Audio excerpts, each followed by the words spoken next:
দোহার নবাবগঞ্জের আগলা গ্রামের আজ আমাদের শেষ দিন, আর দিনটি ছিল রবিবার। রবিবারে এই গ্রামে হাট বসে। বিশাল এক মাঠ জুড়ে বসে নানান রকম ফসল ফলাদির হাট। যার যার ফসলি জমির ফসল আর বাড়ি আঙিনার সবজি নিয়ে বসে এই হাট। হাট শুরু এখান থেকেই। প্রথমে দেখলাম সুন্দর সুন্দর চারা গাছ, সব গাছ নিয়ে বসছে ফুলের ফলের। আর এখানে আরও আছে, সম্পূর্ণটা মাঠ জুড়ে হাট। আজকে এই গ্রামে রবিবারে হাট বসে।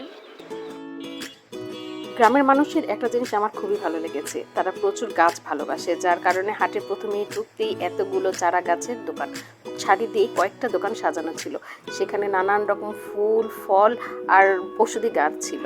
আর পাশে ছিল মেলার সবচাইতে আকর্ষণীয় যে জিনিসগুলো বাচ্চাদের জন্য থাকে, তা হলো ওই মুড়িমন্ডা বা নানান রকমের মুখরোচক খাবার।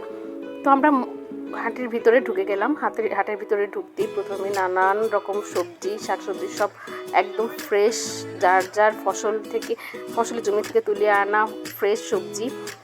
আর এখানে প্রচুর রকমের আম ছিল, অনেক ধরনের ভ্যারাইটিস আম। আর এই তো দেখতে পাচ্ছেন সুন্দর সুন্দর শাকসবজি, আর সবজিগুলো দেখে আমাদের খুবই ভালো লাগছিল। সচরাচর আমরা এইভাবে এমন বাজার বা এমন সবজি নিয়ে বসাটা দেখি না, হাট আমার প্রথমবার দেখা।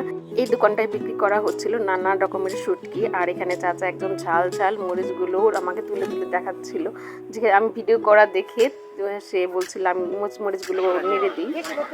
তো আমার খুবই ভালো লাগছিল, আর সবজিগুলো দেখে একদম টাটকা আরও বেশি ভালো লাগছিল। যদিও আমরা কিছু কিনে এসেছিলাম। আর এখানে আমার মামা এটা কাঠফল, আশফল, পিচফল যাই বলেন সে দামাদামি করছিল। যদিও এখানে অনেক পাওয়া যায়, কিন্তু দামটাও প্রচুর। শুধু শাকসবজি না, তার পাশাপাশি এখানে হাঁড়ি পাতিল, জামা কাপড় আর নানান রকমের জিনিস বিক্রি করা হয়। আর হাটের শেষে সবাই, যেহেতু সেদিন প্রচুর রোদ ছিল, গাছের নিচে ঠান্ডা জায়গায় সবাই একটু জিরিয়ে নিচ্ছিল, আশ্রয় বা বাতাস গায়ে লাগাচ্ছিল। তো এটা হলো সম্পূর্ণ হাটটা, একদম একটা কোণা থেকে আমি দেখাচ্ছিলাম। আর ভিতরে আরও অনেক রকমের দোকানপাট ছিল। তো হাটের শেষে কেনাকাটার পরে আমরা এক টং দোকানের চা খেয়ে নিচ্ছিলাম। এটা আমার মামার দোকান ছিল। আমি যদিও লিকার খাই, আমার মামা খেয়েছিল দুধ চা।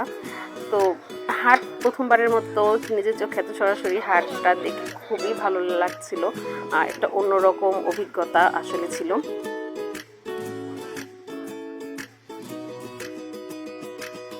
দোহার নবাবগঞ্জের আগলা গ্রামের একটা হাটের দিন সবার সামনে আমি যতটুকু পেরেছি আমার সাধ্য অনুযায়ী উপস্থাপনা করার চেষ্টা করেছি। আপনাদের কেমন লেগেছে তা অবশ্যই আমার কমেন্ট বক্সে এসে জানিয়ে যাবেন। সবাই ভালো থাকবেন, সুস্থ থাকবেন। আল্লাহ হাফেজ।